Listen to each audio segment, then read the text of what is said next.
আমাদের এই ১০-১৫ দিনের রাজস্থান ট্রিপে আমরা যে কটা দোকান দেখেছি ২ বোন মিলে সেই দোকানের সামনে দাঁড়িয়ে পড়েছি। আর আমাদের বরেরা আমাদেরকে কোলে তুলে নিয়ে যাওয়ার মতন ব্যবস্থা করেছে।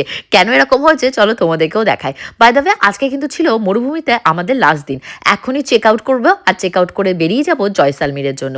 অ্যাকচুয়ালি কি আছে একটা গান আছে না, এই ছোট্ট ছোট্ট পায়ে চলতে চলতে ঠিক পৌঁছে যাব, চাঁদের পাহাড় দেখতে যাব না, দেখতে যাব সোনার কেল্লা। আমাদের ট্রিপ শেষ হতে এখনো হাতে গোনা ৪ থেকে ৫ দিন বাকি। আর আমরা ২ বোন তো বেজায় খুশি, কারণ এবার একবারও কিন্তু দুজনের ভেতরে কোনো ঝগড়াঝাটি মনোমালিন্য কিচ্ছু হয়নি। কারণ এত সুন্দর সুন্দর শপিংয়ের দোকান, আর সেরকমই বেজায় দুঃখী আমাদের বর দুটো।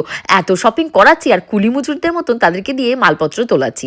এখন সকাল হয়ে গেছে, লিটিল গোল্ডকে তুলে ফেলতে হবে। আর আমি দেখো সাজুগুজু করতে দাঁড়িয়ে গেছি। ওপাশ থেকে পূজা তাড়াহুড়ো করছে যে তাড়াতাড়ি কর তাড়াতাড়ি কর, কারণ আগের দিন যেহেতু আমরা মরুভূমিতে ঢুকতে দেরি করে দিয়েছি, মরুভূমির এত সুন্দর মানে ওয়েদার, এত সুন্দর ন্যাচারাল বিউটি, সেগুলো আমরা এনজয় করতে পারিনি। শর্ট রিলস কিচ্ছু বানাতে পারিনি। পূজা তো সেই সকাল থেকে লেগে পড়েছে সাজগোজ করে হোয়াইট কালার একটা ড্রেস পরে নাচতে।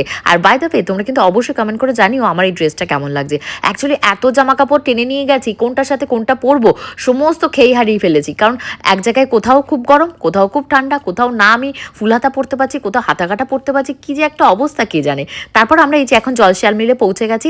আর যে হোটেলটাতে ছিলাম তার একদম ব্যাকেই ছিল এই সুইমিং পুলটা। যদিও যেহেতু শীতকাল কেউ সুইমিং করে না, তো আমরা যেহেতু সকালে ব্রেকফাস্ট করেছিলাম না, এখন একটু খাবো এখানে ম্যাগি। আর আমরা কিন্তু এক্স্যাক্টলি রয়েছি একদম সোনার কেল্লার সামনে।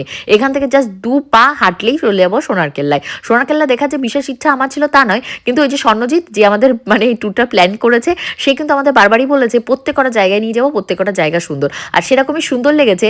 রাস্তার কিন্তু দামি দামি রেস্টুরেন্টের খাবার দাবার নয়, এই ফুটপাতের খাবার দাবার, ম্যাগি। ও মাই গড, একটা ১২ টাকার ম্যাগি আমরা ৯০ টাকা, ১০০ টাকা, ১৬০ টাকা, ২০০ টাকা পর্যন্ত দিয়ে খেয়েছি। সেই ম্যাগির স্বাদ যে কি অতুলনীয় কি বলবো, তাই একটু এনজয় করে খাচ্ছি। ঘুরতে গিয়ে কিন্তু খাওয়া দাওয়ার পেছনে প্রচুর টাকা পয়সা খরচ হয়। তার জন্য আমি মনে করি সাথে করে কিছু যদি বাড়ি থেকে খাবার দাবার কিনে নেওয়া যায়, মানে যেমন শুকনো খাবার দাবার, ড্রাই ফ্রুটস, তাহলে কিন্তু এই টেনশনটা হয় না। এবার কিন্তু আমি পুরো মিস্টেক করেছি, কিছু ড্রাই ফ্রুটস নিইনি, খালি লিটিল গোল্ডের জন্য কয়েকটা বাউলি নিয়ে গেছিলাম, সেগুলো ওকে খাইয়েছি। ও মাই গড, আমার পেছনে জাস্ট দেখো, হ্যাঁ হ্যাঁ এটাই সোনার কেল্লা।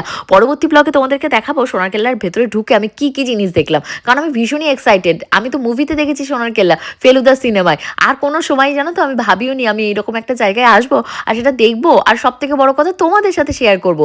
তোমাদের ভেতর থেকে অনেকেই আছো অনেক জায়গায় ঘুরতে এক্সপ্লোর করতে পছন্দ করো, আবার অনেকেই আছো ঘর কোনো কোথাও যেতে পছন্দ করো না, আবার অনেকে আছো কোনোদিন হয়তো এই সমস্ত জায়গায় যেতেও পারবে না। তো অবশ্যই কিন্তু প্রিয় ভিউয়ার্স আমাকে জানিও আমার এই ভিডিওগুলো তোমাদের কেমন লাগছে। তোমাদের কেমন লাগছে আমি এক্স্যাক্টলি জানি না, বাট কমেন্ট সেকশনে অনেক কমেন্ট পাচ্ছি, বাট আমার ভীষণ ভালো লাগছে, কারণ এত সুন্দর সুন্দর ড্রেস, এত সুন্দর সুন্দর জায়গা এক্সপ্লোর করতে পারছি। তার জন্য এখানে কিন্তু আমরা এখন সোনার কেল্লায় ঢুকবো। তার আগে আমরা কিন্তু আজকে টার্গেট নিয়েছি রাজস্থানী ড্রেস পরবো, কারণ কোনো